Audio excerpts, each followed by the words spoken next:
قل أرأيتم إن جعل الله عليكم الليل سرمدا إلى يوم القيامة من إله غير الله يأتيكم بضياء أفلا تسمعون আল্লাহ পাক রব্বুল আলামিন বলেন, হে নবী, তারা কি দেখে না যদি নাকি আল্লাহ পাক রব্বুল আলামিন রাতকে টেনে কিয়ামত পর্যন্ত নিয়ে যান, তাহলে পৃথিবীর কার শক্তি আছে রাত ছড়ায়া দিন আনতে পারে?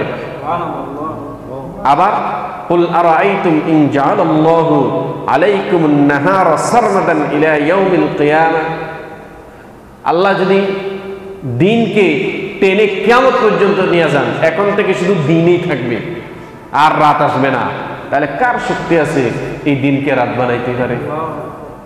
আল্লাহর কোন নিয়ামত আমরা অস্বীকার করব? নিয়ামত দিয়ে এরকম ভাবে আল্লাহ আমাদেরকে সাজিয়ে রাখছেন। ইন্না ফি যালিকা লাআয়াত, এই যে দিনের পরে রাত, রাতের পরে দিন, সকলকে জোড়ায় জোড়ায় বানাইছেন, আসমান বানাইছেন, জমিন বানাইছেন, এত কথা, এত বয়ান, এত কিছু, আল্লাহ বলেন এগুলা কার জন্য? লাআয়াতিল লিকাউমি ইয়াতাফাক্কারুন, এগুলো ফিকির মান যারা যারা এইসব নিয়ে চিন্তা করে, এগুলা তাদের জন্য নিদর্শন। আর ছাগল পাগল যারা নাকি মনে করে এমনি এমনি হইতেছে, কোনো ধার ধারে নাই, ওদেরকে আপনি কোরআন হাদিস দিয়া মোড়ায়া যদি গলা তো ঢুকাইয়া দেন, কোনো লাভ আছে? ওয়াফিল আরদি কিতাউম মুতাজাবিরাত, আরো কতগুলো নিয়ামতের কথা বলতেছেন। ওয়াফিল আরদ, আপনি দেখেন জমিনের মধ্যে, জমিন ভূখণ্ড ভিন্ন ভিন্ন, আবার একসাথে জমিন, এই জমিনের ফল একরকম, আরেক জমিনের ফল আরেক রকম। আবার দেখা গেছে ধান গাছ সব এক জায়গায় লাগাইছে, স্কিম লাগাইছে, এক জমিনের মধ্যে দুনিয়ার দান হয়েছে, আরেক জমিনে দান নাই, অথচ দুই ধান গাছেই এক পানি খাইছে। এই জমিনে যে পানি আসছে ওই জমিনে কিন্তু সেই পানি আসছে, এক পানি পান করলো এই গাছ, কিন্তু ফল কোনোটা বেশি কোনোটা কম। এগুলা কেমনি? আল্লাহর যেখানে যেটার হুকুম আছে ওখানে এটাই হইতেছে। ওয়াফিল আরদি কিতাউম মুতাজাবিরাত, জমিনের মধ্যে আবার এরকম বিভিন্ন জায়গায় জমির অংশ আছে। ওয়া জান্নাতুন মিন আনাব, এবং জমিনের মধ্যে আঙ্গুরের বাগান আছে। ওয়া জারউন, এবং বিভিন্ন রকমের শস্য খেতি আছে। ওয়া নাখিলুন সিনওয়ানুন ওয়া গায়রু সিনওয়ান, এবং খেজুর গাছের কোনোটার মধ্যে কাণ্ড আছে, কোনোটার কাণ্ড ছাড়া, কোনোটার খেজুর গাছের কিন্তু মাথাও বের হয়, খেজুর গাছের মাথাও বের হয় দেখবেন। ইসকা বিমাইন ওয়াহিদ, একই পানি দ্বারা সিঞ্চিত হচ্ছে, কিন্তু কোথায়ও দেখা গেছে ওই পানি দিয়েই ভালো জিনিস হচ্ছে, আবার কোথায়ও পানি পাইয়াও ভালো ফলন হয় না। ওয়া নুফাদ্দিলু বা'দাহা আলা বা'দিন ফিল উকুল, এবং আল্লাহ বলেন খাওয়ার মধ্যেও আমি আল্লাহ স্বাদের মধ্যে পার্থক্য করেছি,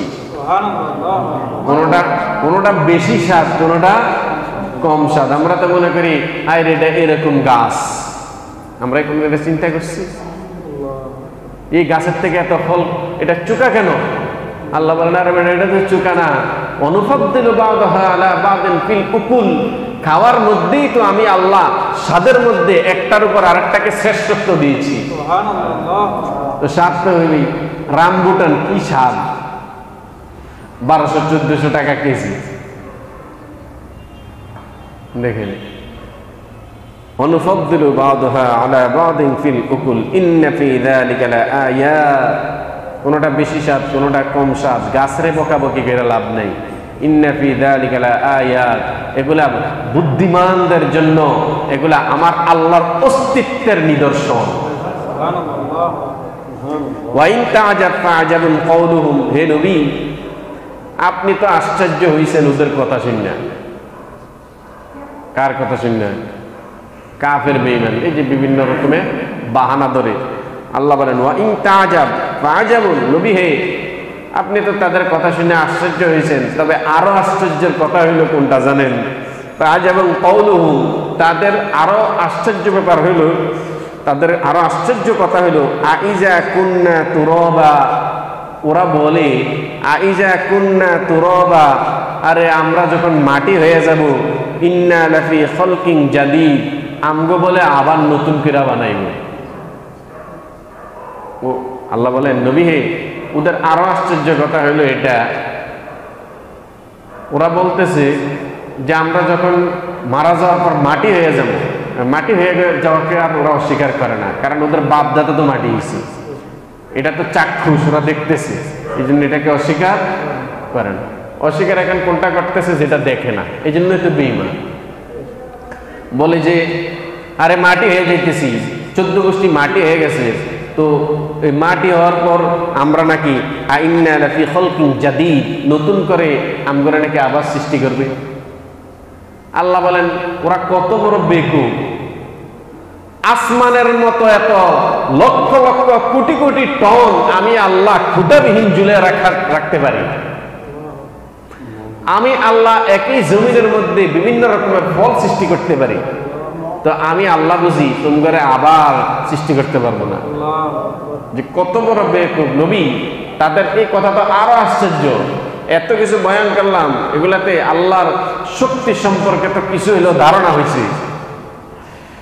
উলাইকাল্লাযীনা কাফারু বিরাব্বিহিম, আল্লাহ তাআলা বলেন এই সমস্ত লোক তারা তাদের প্রভুর সাথে নাফরমানি করে, কুফরি করে। ওয়া উলাইকাল আগলালু ফি আনাকিহিম, তাদের গর্দানের মধ্যে তো বেড়ি লাগানো আছে, গর্দানের মধ্যে বেড়ি লাগিয়ে দেওয়া আছে। উলাইকা আসহাবুন নার, ওরা তো জাহান্নামী, ওদেরকে এই বেড়ির মধ্যে টেনে টেনে জাহান্নামে নিক্ষেপ করা হবে। হুম ফিহা খালিদুন, সেই জাহান্নামে তারা একদিন নয়, 2 দিন নয়, 1000 10,000 বছর নয়, সারা জিন্দেগি ভর সেখানে থাকতেই থাকবে। আল্লাহ আমাদেরকে এই সমস্ত নাফরমানদের থেকে হেফাজত করুন।